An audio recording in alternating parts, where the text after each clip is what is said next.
Je vais s'installer là-dedans. Tu es dans ma salle de bain. J'avais pas forcément prévu de faire cette vidéo, mais j'essaye aussi de m'adapter à ce qui se passe. Et il se passe que ce matin, j'ai essayé mon pantalon étalon, que tu vois là, ce truc-là. Ça, c'est mon pantalon étalon, c'est un jean blanc, dans lequel je rentre sans problème quand je suis à mon poids d'équilibre et dans lequel je cesse de rentrer quand je m'éloigne un peu de ce poids d'équilibre.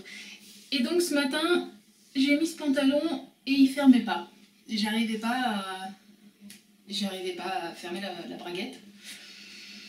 C'est pas la première fois que ça arrive.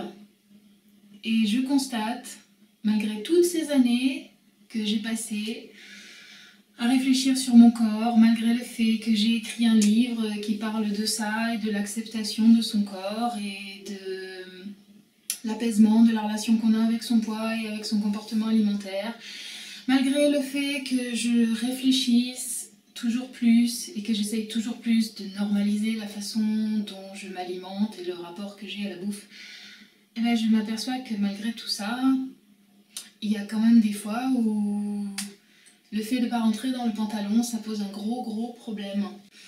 Et j'ai vu que tout de suite les larmes sont montées à mes yeux. Et je me suis vue dans le miroir avec mon petit nez rouge et avec mes yeux un peu débordants. Et je ne sais pas si un jour j'arriverai à me débarrasser complètement de ce démon-là. D'un côté, j'ai pas envie d'être une femme qui se laisse aller et qui est prisonnière de son poids et qui est prisonnière de ses complexes et qui se sent mal dans sa peau et qui voit ses pantalons devenir trop petits et qui passe simplement à la taille suivante en continuant de manger ce qu'elle aime. D'un autre côté, quand je me constate comme ce matin en train de chialer devant ma glace juste parce que je rentre pas dans un pantalon, quand je vois ça, j'ai pas envie non plus de devenir une femme qui est prisonnière d'elle-même, qui est prisonnière de la braguette de son pantalon et qui, parce que la braguette de son pantalon décide qu'elle a trop mangé de la bûche à Noël et de la galette des rois, va lui faire la gueule et va la punir durement en lui disant « toi tu as grossi ».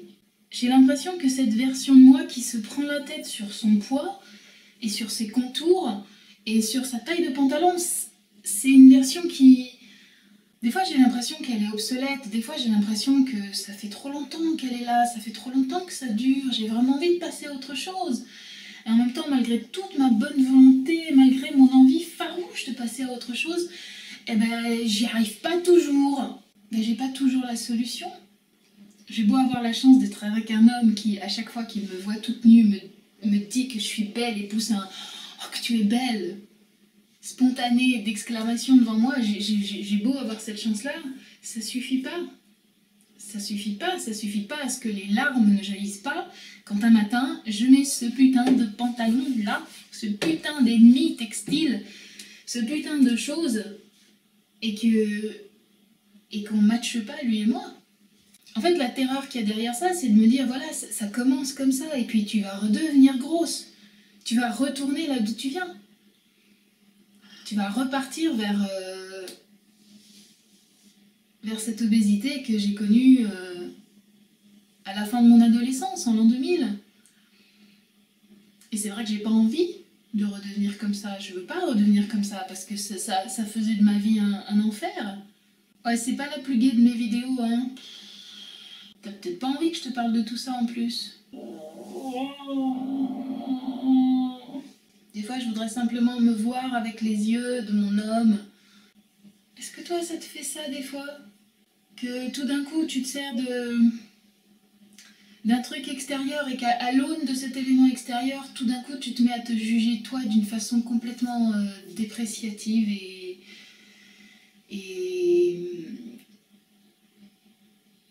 corrosive et rongeante.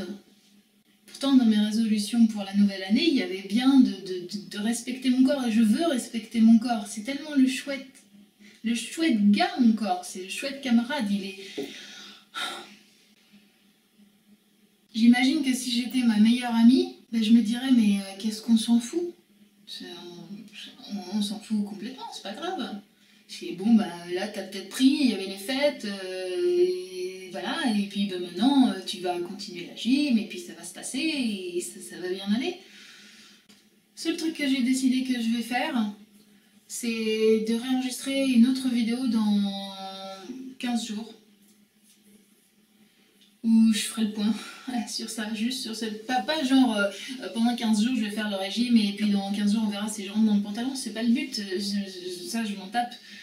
C'est juste dans 15 jours de te dire comment ça se passe à l'intérieur de moi, comment je suis, comment ça s'est passé, est-ce que j'ai été bien, est-ce que j'ai été mal, est-ce que j'ai continué de penser à mon ventre et à mes cuisses et à mes fesses, ou est-ce que j'ai réussi à passer à autre chose, et bon peut-être qu'on verra ce que dit le pantalon, mais c'est pas la finalité même. On fait ça? Donc sur ce, je te souhaite une bonne journée ou une bonne soirée. J'espère que toi de ton côté, tu te prends pas la tête ni sur ton corps, ni sur tes fesses, ni sur ton ventre, ni sur rien du tout. Et si c'est le cas et que tu te prends la tête, eh ben partage-le avec moi, parlons-en. Créons un groupe de soutien pour toutes celles et tous ceux qui se prennent la tête sur leur corps au lieu de l'aimer. On se reparle de ça dans 15 jours. Et puis maintenant, je sors. Voilà, je t'embrasse.